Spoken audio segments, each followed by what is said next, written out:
We are across from the Basilica of the National Shrine of the Immaculate Conception, where Pope Francis has just celebrated an outdoor mass for 25,000. He has come to tend to the hearts and souls of millions of Catholics, including this young girl who touched the Pope's heart. On his first full day here, Francis met controversy head-on, from climate change to sex abuse by priests. He raised immigration in his very first sentence, wiping away the borders of the hemisphere. He said he came to the United States in the name of all Americans. Norah O'Donnell begins our coverage.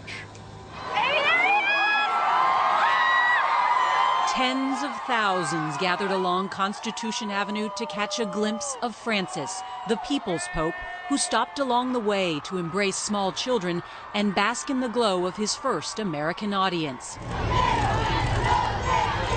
He began his day greeting school kids gathered outside of his sleeping quarters, taking time for handshakes and hugs.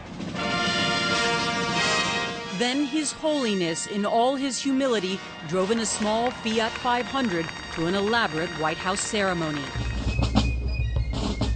where he was welcomed by the President, Mrs. Obama, and 11,000 ticketed guests.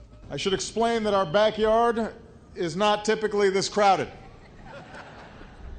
In your humility, we see a living example of Jesus' teachings, a leader whose moral authority comes not just through words, but also through deeds.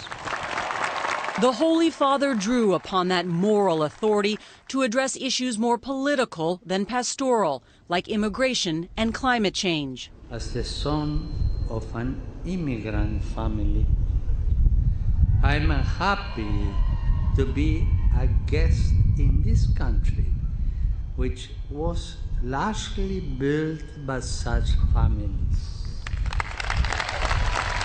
Mr. President, I find it encouraging that you are proposing an initiative for reducing air pollution.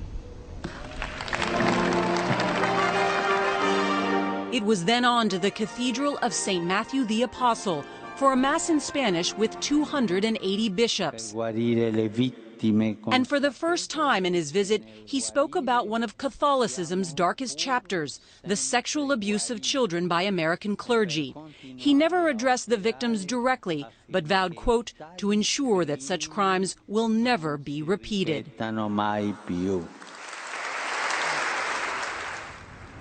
And Scott, it was extraordinary to hear the Pope today here at the White House call on the world to address climate change. And in doing so, he invoked Martin Luther King, and he referenced his I Have a Dream speech. He used the same phrase as King, quote unquote, defaulting on a promissory note and saying that now is the time to honor it. And Scott, we understand His Holiness will again wade into controversial policy issues when he addresses a joint meeting of Congress tomorrow, the first Pope in history to do so. And Norah, you'll be right here covering that historic event in Washington on CBS this morning. Thanks very much for your coverage tonight.